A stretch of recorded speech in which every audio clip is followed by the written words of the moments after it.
Salut les raboteurs et bienvenue dans cette nouvelle vidéo où aujourd'hui on va parler de l'acquisition que j'ai faite il y a quelques mois. C'est la Domino de chez Festool, le modèle DF500. Il existe deux modèles, la 500 et la 700 et je vous expliquerai tout à l'heure les différences entre ces deux modèles.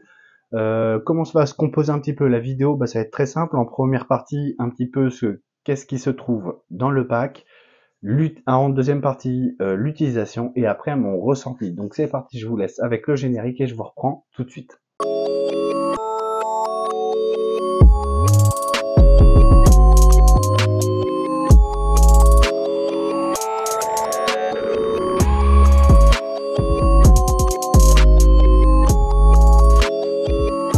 Donc dans le système on va retrouver donc la notice d'utilisation.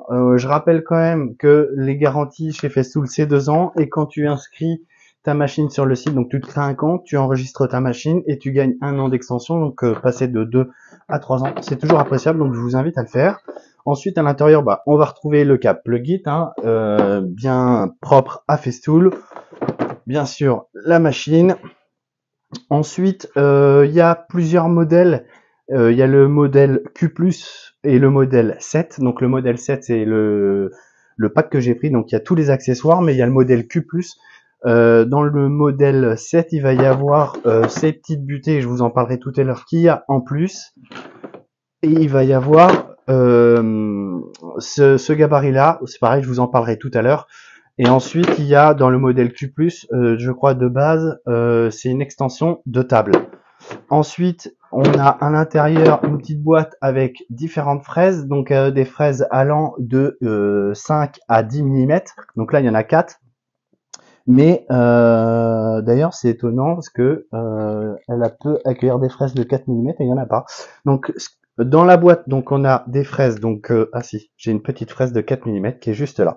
Je l'avais pas vue. Ok, donc j'ai la petite boîte et à l'intérieur du système, c'est ça que j'aime bien, c'est que chaque outil a sa place. Il y a toujours une petite photo pour les emplacements et donc ici il y a un emplacement pour toutes les fraises allant de 5 à 10 mm.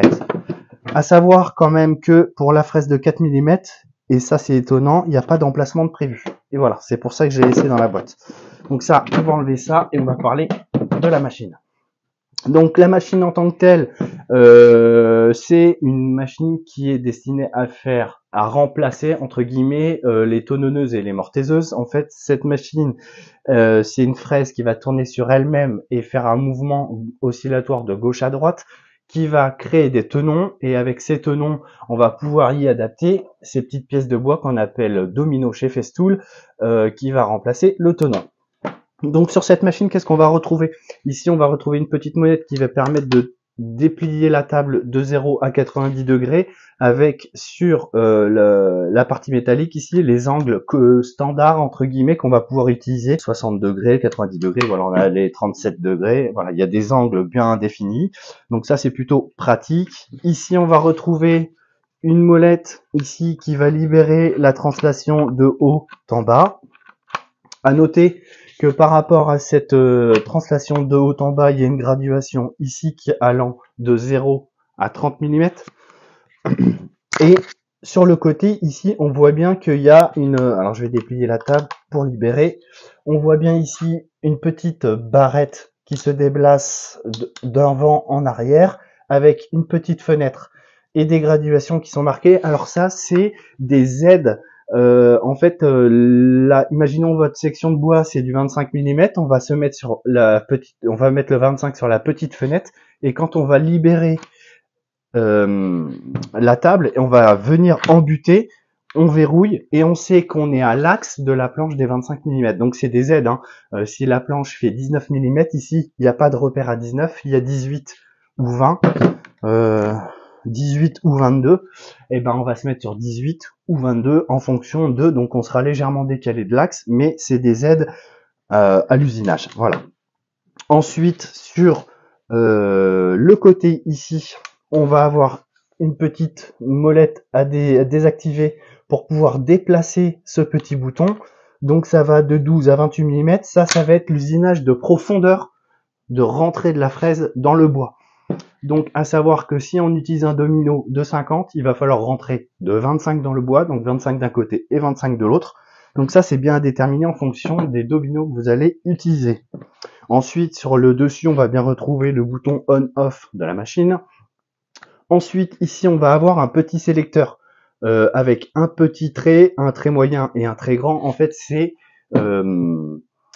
la largeur d'usinage de la fraise. Donc, plus on va utiliser un trait grand, plus il va y avoir une tolérance, c'est-à-dire que les pièces de bois vont pouvoir bouger entre elles, alors que si on sélectionne uniquement le petit trait, ça va prendre la taille du domino et point barre, il n'y aura pas de jeu. Donc c'est-à-dire que si vous avez besoin d'un peu de tolérance pour un usinage quelconque, vaut mieux se mettre sur le trait du milieu et d'avoir un tout petit peu de tolérance qui va permettre quelques erreurs, des fois de plaçage de domino. Ensuite, on va avoir ici sur le dessus, alors je vais récupérer la petite clé, c'est la manette qui permet de désaccoupler le corps de la table. Ici, c'est pour changer la fraise. Sur le côté, on va avoir un petit bouton noir. Étonnamment, il n'est pas vert comme tous les boutons Festool. Et on va pouvoir bloquer l'arbre et changer de fraise. Pour le remettre, c'est très simple. Hein. Il y a deux tubes. On vient les enfiler à l'intérieur. On va entendre le petit clic et on sait que la machine est assemblée.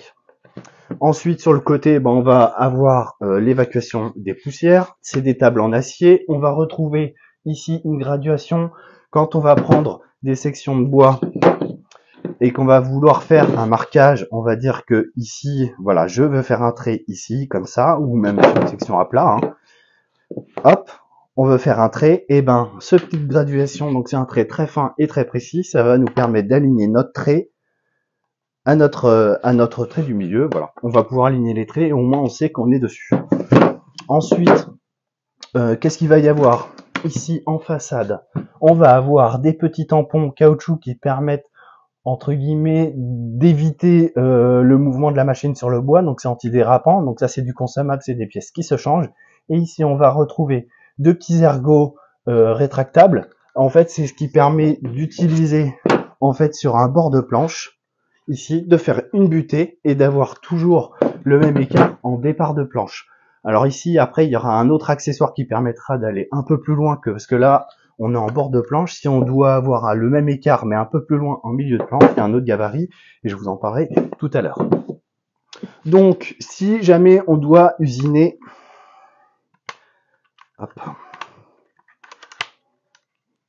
si on doit usiner une planche à la verticale comme ça, on voit bien qu'au niveau de la stabilité, ici, c'est un peu moyen. On peut le faire, mais c'est un peu plus dangereux. Donc, Festool, ils ont sorti cette petite addition de table. Alors, en termes d'utilisation, c'est assez simple. On déverrouille le plateau, on se met à 90 degrés, on remet la machine à la verticale. Et sur le dos, ici, il y a deux petits trous. Donc, on va pouvoir venir y adapter la table. Ce qui va nous permettre de gagner en stabilité au niveau de la planche. Et voilà. Ensuite, on va retrouver ce gabarit. Donc ce gabarit va venir s'enfiler sur la table à l'avant. Ici, il y a des petits ergots métalliques qu'on va venir pousser sur les côtés. On va venir verrouiller afin de verrouiller cette table sur la table principale de la machine. Et ça nous permet de retourner la machine. Et on voit bien qu'ici, il y a deux mâchoires qui sont réglables. Donc on desserre avec les molettes et elles sont réglables. Et ça, c'est pour l'usinage des toutes petites pièces. Donc si vous avez par exemple un trait à faire, enfin un domino à faire sur une petite pièce comme ça, vous allez venir aligner votre trait. Imaginons on soit à l'axe. On va venir aligner le trait à l'axe, au trait de la machine. Et on va venir verrouiller les deux mâchoires. Ce qui va nous permettre de gagner en stabilité. Donc c'est vraiment là c'est vraiment pour gagner en sécurité. On sait que la machine, et ça permet aussi de faire de l'usinage répétitif quand on sait qu'on va avoir plusieurs sections de bois.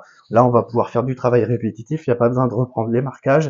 On sait qu'une fois les mâchoires serrées, on est à l'axe et il n'y a plus qu'usiner. Et en termes de stabilité, on y gagne. Bien sûr, là c'est un exemple, mais on fait ça toujours avec des pièces bridées sur le plateau. Ici, le petit ergot qui est ici, ça va nous permettre de faire un démarrage toujours aux mêmes cotes Donc de ce petit ergot à l'axe de la fraise, il me semble qu'on est à 37 mm. Donc on sait que on peut le faire à gauche comme à droite. Donc il n'y a pas besoin d'appuyer, il y a un petit ressort, ça se fait tout seul. Donc ça fait des repères. Et il y a un autre gabarit.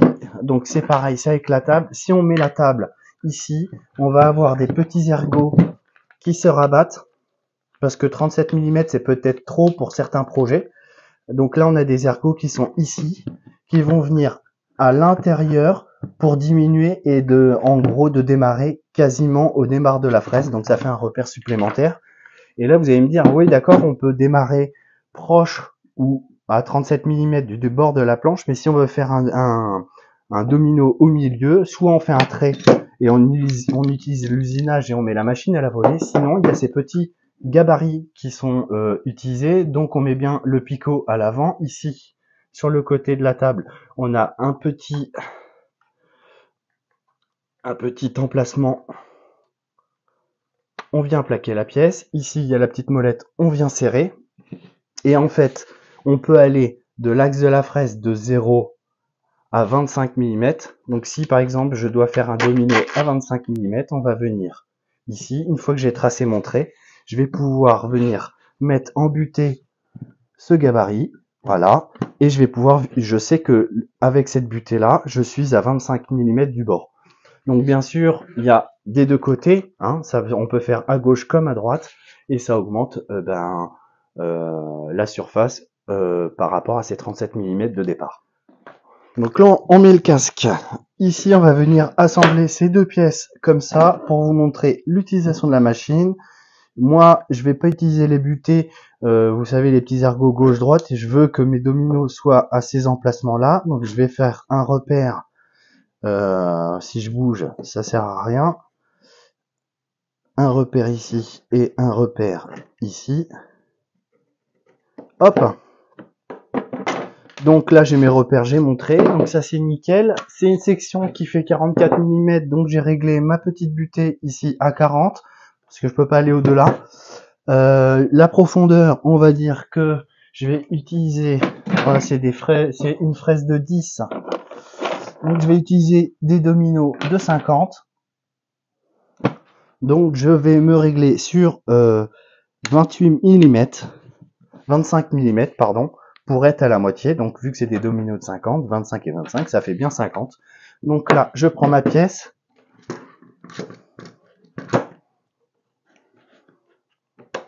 Je viens la brider sur le côté droit. Et c'est parti.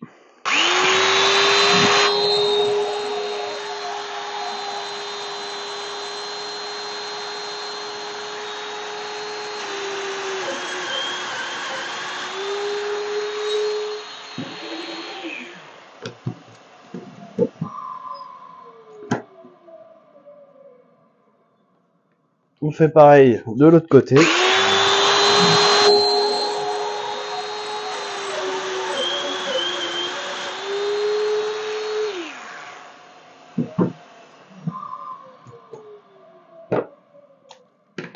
Et on voit bien que les trous de domino ont été faits pile poil à la cote du domino, ce qui évite tout mouvement. Si j'aurais sélectionné un autre truc, un trait un peu plus grand, l'emplacement du domino aurait été un peu plus large. À savoir quand même que entre le petit et le plus grand trait, ici autant on a 0 de tolérance, autant avec le trait le plus grand, on peut aller jusqu'à 10 mm, soit 1 cm de tolérance. Donc là, on a fait la première partie et on refait la deuxième partie.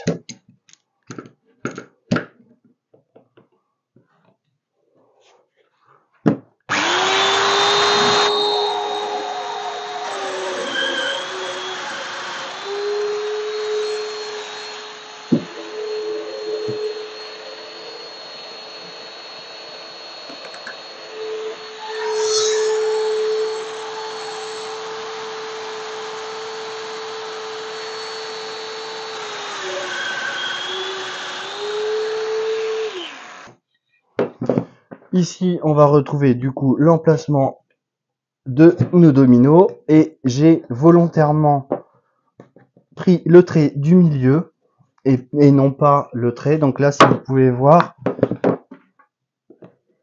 Ici, on est sur un domino avec aucun espace autour et le trait du milieu, on se retrouve avec 2 mm de chaque côté, 2-3 mm de chaque côté, et donc le trait le plus grand sera encore plus grand. La hauteur, c'est la même du domino, mais ça va jouer sur la largeur du fraisage de la pièce. Alors déjà, de base, sans colle, ça tient bien. Bien sûr, il faut coller, hein. Et une fois qu'on va venir enfiler les dominos ici, il suffira juste d'aligner nos deux traits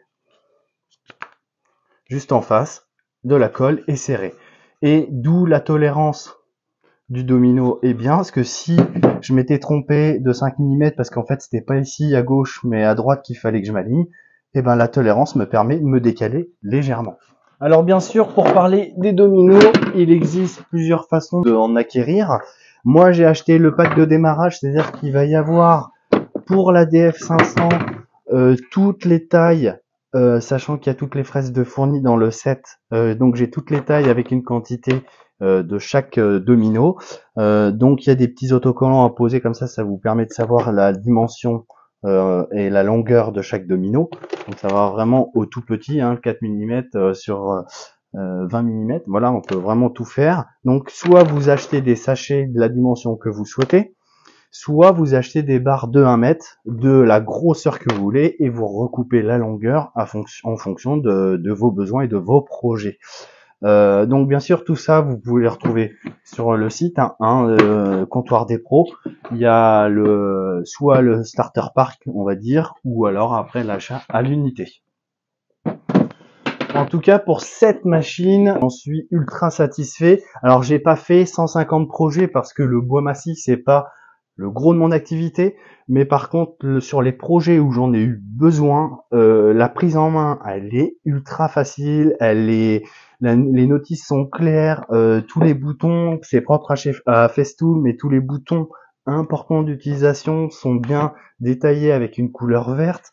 Les graduations, elles sont ultra fines, ultra précises. Il n'y a jamais eu de soucis sur ces machines-là. Donc si je devais faire un petit retour sur cette machine, juste ergonomique, assez légère, pas trop bruyante et surtout très efficace. Quand on voit la rapidité de la conception de faux tenons mortaises, contrairement à de grosses machines industrielles comme des mortaiseuses ou des tenonneuses qui prennent énormément de place, tout tient dans ce petit systénaire et je trouve ça juste génial.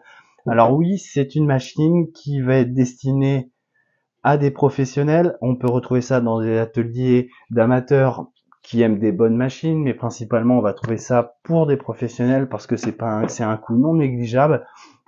Mais à côté de ça, le gain de temps et la facilité d'utilisation, c'est vraiment juste génial. Moi, ce que j'aime bien aussi chez Festool, c'est que tout est carré, tout est clean, les emplacements sont tout détaillés, on sait que chaque accessoire va où sur le moulage, même si on va me dire que c'est juste accessoire, mais moi j'aime bien, tout est détaillé, l'utilisation des gabarits, il y a des petits repères faciles qui permettent de, si on a un petit doute sur l'utilisation, et donc voilà, et puis voilà, donc si j'avais une note sur 10 à donner à cette machine, je lui mettrais eh bien 10, tout simplement parce que c'est une machine qui me change la vie. Voilà, j'espère que cette petite vidéo de présentation vous aura plu. Bien sûr, vous allez la retrouver dans d'autres projets qui vont arriver prochainement. J'ai des petits volets à faire donc en chaîne massive, donc il va falloir faire des encadrements et un petit volet. Donc forcément j'utiliserai cette machine et vous la verrez à l'utilisation dans d'autres projets qui vont arriver prochainement. En tout cas, si la vidéo vous a plu, comme d'habitude, n'oubliez pas de vous abonner, de lâcher un pouce en l'air, un commentaire si vous aviez des questions. Des fois, je pense être clair dans ce que je dis, mais une fois que quelqu'un regarde la vidéo, des fois, des questions persistent. Donc, n'hésitez pas à les poser en commentaire. Donc voilà, je vous dis à bientôt pour de nouveaux projets. Ciao!